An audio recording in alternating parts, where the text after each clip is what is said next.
Egaa Hussein Dabalaan jedhama. Egaa waloo shaggaa baadiyyaa nama hubataatii fi nama fageessee tulluu garasitti arguu danda'u ta'uu isaati. Namoota giriyaatti keenya keessatti waan tokko hin hojjetan jedhamanii yaadaman keessaa akka tokko ta'etti hin beeka mucaa jabaadha. Kanaan dura walaloo sagaleedhaan jechuudha CD tokko baasee ture. Sana keessaa eenyu akka keetti mata duree jedhu baay'een jaalladha. Achi keessatti ergaa gurguddaa dabarseera. Kitaaba Waata jedhu kitaabilee kuusaa walaloo amma ba'aa jiran yookaan maxxanaa jiran keessaa kitaabotuma sadarkaa keessa jiranii kitaaba baay'ee namatti tolu ta'uu isaan hubadha.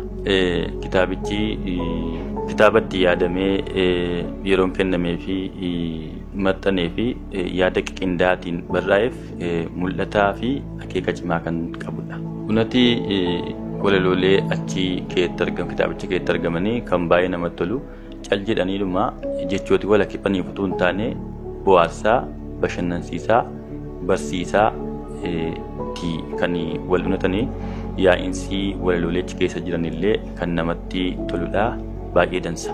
Walumaa galatti waata jechuun kan waa raaguu fi ayyaantummaa kan qabu ta'uu isaati gabaabaatti kan ibsu. Kan kanarraaf immoo seensa kitaabichaa keessatti bal'inaan ibsameera waan ta'eef dubbistoota fuula kitaabichaa akka isaan saakan hin hafeera.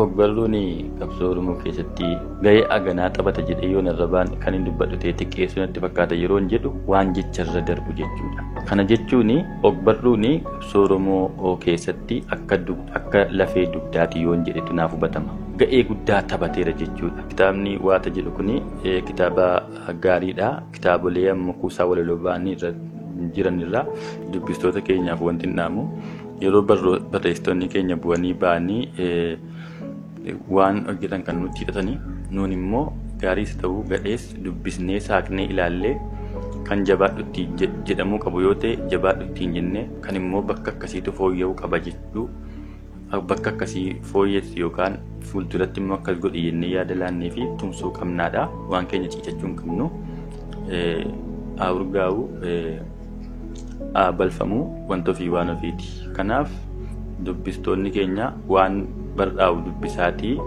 yaadas cimaas haa ta'u gadhees qeequunu tumsuu waan ta'eef barreessaa bira dhaabadhaa waan keessan jabeessaan jedhaa ulfaadhaa galatooma. Saddeetiin marsaa gadaan shanaa furtamee bareedduu machaa hokkee koo caaltuu kumaa'ee bakkoota keessa abbaan kee dhaabbata faachaa kophaan odeessaa bubbullaan nayyuu marachaa. Yaaseni yaaseni yaaseedha siyaadee lammi koo siyaadee ka siyaadee lammi koo siyaadee ka yaaseni yaaseni yaasenulee siyaadee lammi koo siyaadambulee siyaadee lammi koo siyaadambulee maroolee oo magaala kalloo nyaarri gaaddisaa tollee bichoo yaada maroolee oo.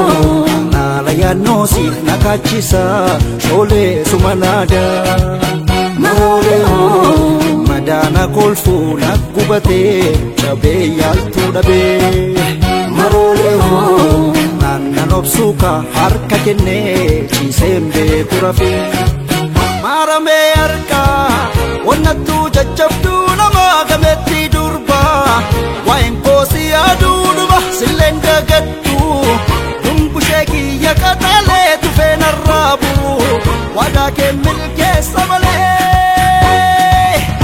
yaaseni yaaseni yaaseedha siyaade lammi koo siyaadeedha siyaade lammi koo siyaadeedha yaaseni yaaseni yaaseedha siyaade lammi koo siyaada.